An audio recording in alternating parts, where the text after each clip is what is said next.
So I think that the significance of this is that when we first started this effort in 2001, which was actually the culmination of 8 years of assembling witnesses and whistleblowers and documents, there was about 40 or 50% of people thought that some aspect of the UFO matter was real. Now it's almost 80%, and the polls have shown that the information has gotten out there to the point where the vast majority of the public, not just the United States, but throughout the world, believe that these are real, and it's accepted. What's not happened yet is any U.S. government announcement, but the U.S. government is lagging behind other governments around the world. For example, we have amazing developments in the last 15 months since the spring of 2007, where the French Space Agency released about 100,000 pages of previously classified documents from their investigations and reports. And, of course, they're in French. But we have someone working on trying to translate some of those and get the best ones to us. Someone I just met with recently in Montreal last week. And so on top of that, the British government has just released this year several thousand new documents on information and investigations that they had classified. And a few weeks ago, the Vatican came out with a statement about the likelihood of intelligent life in the universe, and that they should be viewed as intelligent beings and children of God, just as we all are. And that, of course, was from the Vatican chief astronomer at the Vatican Observatory. So what we're seeing is that in Europe and in other places around the world, there's big a movement afoot for bringing all this information out, letting the world know we're not alone, and moving forward. Unfortunately, the United States is sort of dragging its feet on this, and it's because the United States is the one that's sitting on the majority of the really big energy technology breakthroughs that are being kept secret for what they claim to be national security reasons, but in reality, they're being kept secret because of the fact that once this information is known, we're not going to need oil and gas and coal.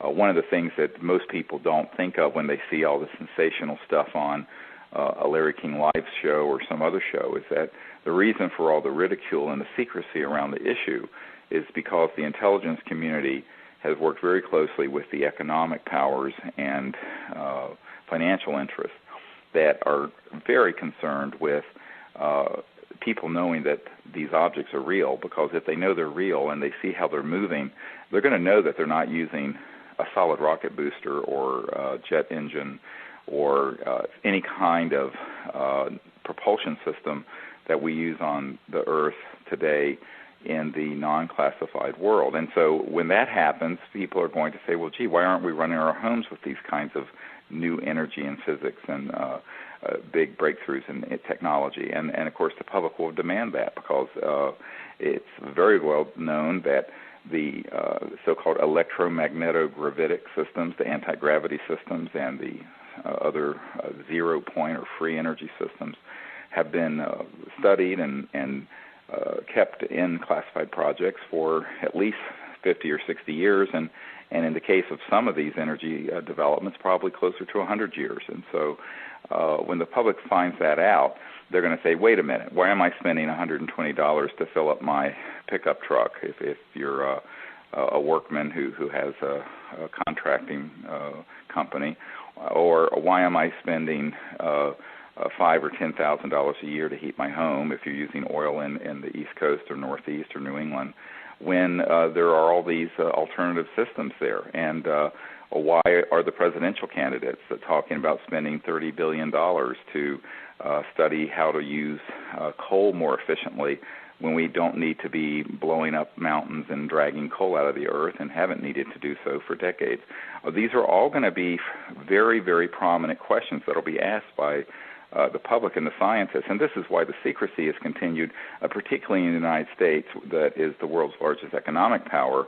We're still, even with all our economic problems, 1/3 of the world's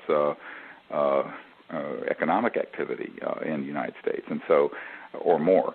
And I think that this is, when you look at it, this is really the crux of the secrecy. Of course, you don't hear this sort of analysis when you just see someone get on the television and say, gee, I was with the Air Force and we saw this object and this happened or that happened, because the big news media have sanitized out of their reporting the really meat of the subject. They want to keep it very superficial and very light, but they don't want to let it go into any deeper discussion.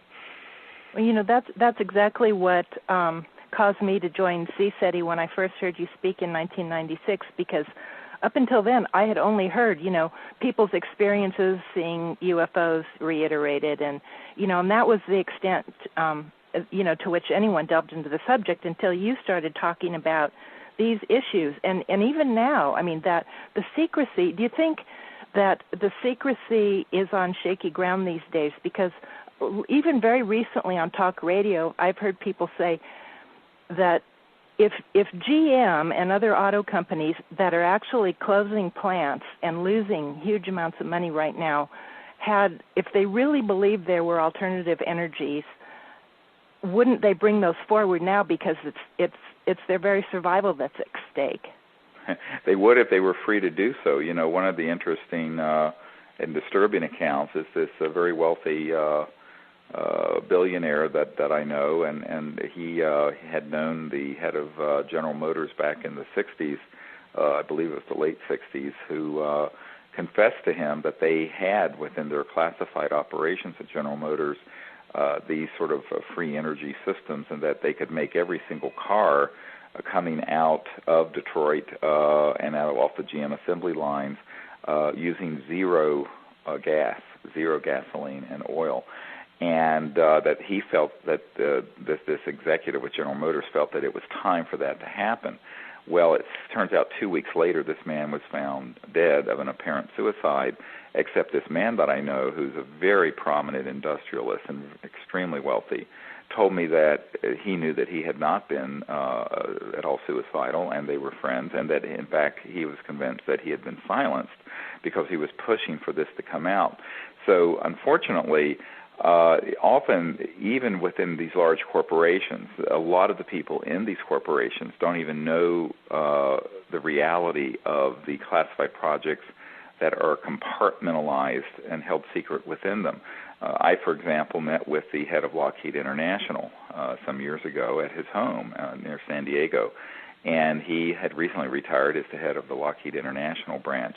But he had not been privy to what they were doing at Lockheed Skunk Works and had no information on this issue. In fact, I was the source of the information for this. And similarly, when I met with the former chairman of Stanford Research Institute, SRI, Stanford Research International, he told me that he knew that DARPA, the Defense Advanced Research Projects Administration, and other operations had contracting going on within SRI dealing with these issues. But he, even though he was the chairman of SRI, he was only an administrator, and that these were highly compartmentalized projects. And he was asking me to tell him what I had found out about what was going on inside his shop, inside his organization, when he had been chairman of SRI. So people don't understand the way this system is set up, and the system is set up to be highly compartmentalized. And so even with a lot of these, you would think, well, gee, wouldn't this be a great thing for the automakers and Ford and all these folks who are really in trouble? Well, it would be if, A, the people who were doing the conventional retail part of their operation knew about these things, which they don't, and B, if they did know about it, if they'd be allowed to bring it out. And the fact is, in the past, they haven't been allowed to, because they've tried. This is like this senior executive with GM in the 60s who wanted to do this back 40 years ago.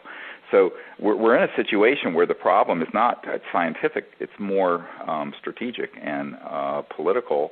and leadership. And this is why so much of what the Disclosure Project has tried to do is put together the perspective so that people understand that we need new, bold leadership to bring not just the information that we're not alone in the universe and that we've been visited. I think, as I said, nearly 80% of the public accept that, but that behind that story, sort of the narrative that's not been discussed, which is so important for people to understand, is that the reason for the high classification and the extreme secrecy around it is because they do not want people to know that we don't need a centralized petrodollar-based economy any longer, and we do not need centralized utilities or oil or gas or coal.